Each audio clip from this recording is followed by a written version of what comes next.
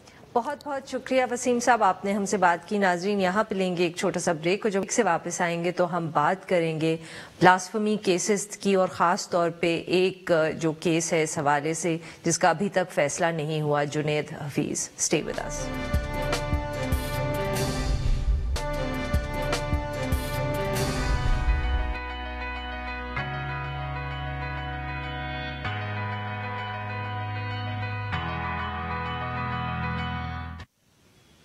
Welcome back. Programme کے آخری حصے میں ہم ذکر کریں گے 2013 سے جو ایک توہین رسالت کا کیس کا سامنا کرنے والے جنید حفیظ ہیں.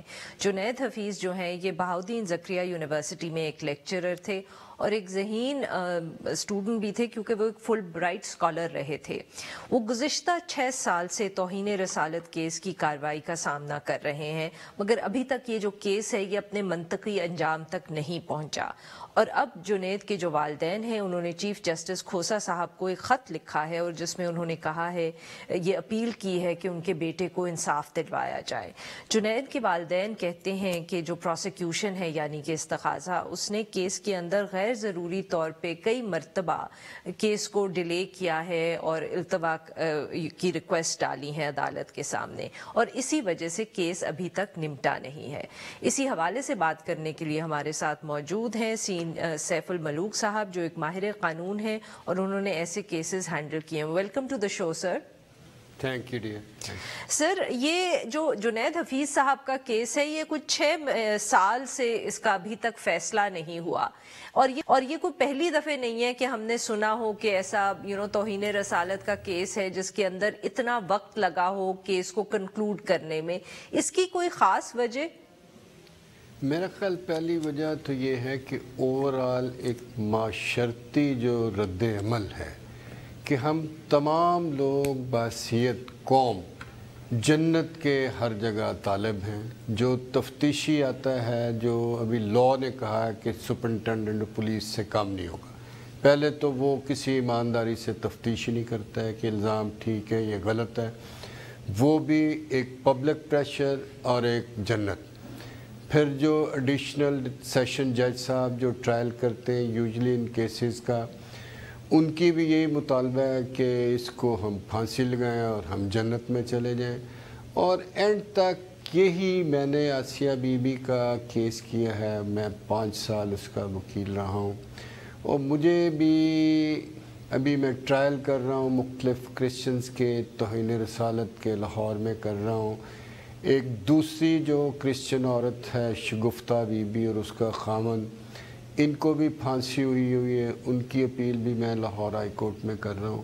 تو اوورآل جو سمجھ آتی ہے یہ ملتان کی سائڈ پہ تو ریلیجس جو ہے یہ بڑا ایکسٹریم پہ، اور کوئی بھی ایک سر جو کیا ہم یہ مگر اگر آپ جنرلی دیکھیں ہمارے جوڈیشل سسٹم کے اندر ویسے بھی ڈیلیز بہت زیادہ ہوتے ہیں، کورٹ کیسز جو ہیں بہت لمبا چلتے ہیں، تو اگر ہم جو ایک عام کیس ہے اس سے کمپیئر کریں تو جو بلاسفمی کے کیسز ہیں یا توہین رسالت کے کیسز ہیں، کیا یہ زیادہ لمبے کھنچتے ہیں یا اتنا ہی مطلب کہ ایوریج اس میں ڈیلے وہ ہوتا ہے جو دوسرے کیسز میں ہوتا ہے؟ دیکھیں یہ لاہور میں ایک کیس چل رہا ہے جس کو میں ملزم کا وکیل ہوں، وہ 2013 کا ہے، یہ بھی 2013 کا ہے، اس کو 6.5 سال ہو گئے، تو ابھی تک اس کی پراسیکیوشن کی ایویڈنس ختم ہوئی۔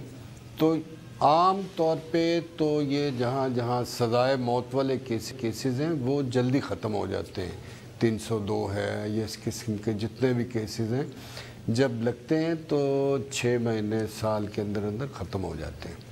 اور یہ ڈیلے میرا خیال اس کی سب سے بڑی وجہ یہی ہے کہ پہلے اس کے وکیل کو قتل کر دیا گیا، دوسرا وکیل آیا اس کو دھمکیوں سے بھگا دیا، ابھی لاہور سے ایک اسد جمال نامی ینگ لائر جاتے ہیں، تو یہ سارے کا سارا جو ہے نا اس میں ایک عجیب قسم کا ماحول ہے۔ 2002 میں لاہور ہائی کورٹ کے ایک ڈویژن بینچ نے کہا فیصلے بلاسفیمی میں کہ ان کیسز کو ڈسٹرکٹ اینڈ سیشن جج سے کم کا افسر نہیں سنے گا۔ اس ججمنٹ کو ممتاز قادری کیس میں سپریم کورٹ نے اپروو کر دیا کہ یہ درست فیصلہ ہے، تو اس کے باوجود آج بھی ایڈیشنل سیشن جج سارے سن رہے ہیں، حالانکہ انڈر آرٹیکل 189 سپریم کورٹ کا اور article 201 of the constitution high court کے جو بھی قانون کا فیصلہ ہوگا وہ سب پہ پابندی ہے، لیکن آج بھی سارے کیس ایڈیشنل سیشن جج چلایا جائے۔ سر اب کیا قانون سازی اس طرح کی کوئی کی جا سکتی ہے کہ ایٹ لیسٹ یہ انشور کیا جائے کہ یہ جو کیس ہیں اتنے لمبے نہ ہوں، اتنی طوالت نہ پکڑیں؟ دیکھیں قانون سازی پہلے سے موجود ہے کہ اگر 2 سال کے اندر پھانسی والا کیس جو ہے وہ کنکلوڈ نہیں ہوتا تو اس بندے کو ضمانت پہ ایز آف رائٹ چھوڑ دیا جائے۔ ابھی یہ لاہور والے ملزم کی جو کرسچن ہے، میں نے 6.5 سال بعد ہائی کورٹ میں درخواست ضمانت لگائی ہے، تو اس کا ہائی کورٹ یہ تو کوشش کر رہی کہ اس کا ٹرائل ہی ختم ہو جائے، تاریخیں ڈال پریشر ڈال کے، لیکن اس کی ابھی تک ضمانت کا کل پھر اس کی تاریخ لگی ہوئی ہے۔ تو اگر قانون جو موجود ہے، مثلا جنید کو اگر 2 سال بعد بیل مل جاتی، وہ اپنا مقدمہ بھی صحیح لڑ لیتا، باہر آ کے اپنے وکیل کو بھی بہتر انسٹرکٹ کر لیتا، اور پراسیکیوشن کو جب یقین ہوگا کہ 2 سال میں ہم نہیں مکائیں گے تو اس کی بیل ہو جائے گی، تو پھر یہ 6 سال والی ڈیلے خود ہی ختم ہو جائے گی۔ بہت شکریہ سر، آپ نے ہم سے بات کی۔ ناظرین بس اتنا ہی، we'll be back tomorrow at the same time.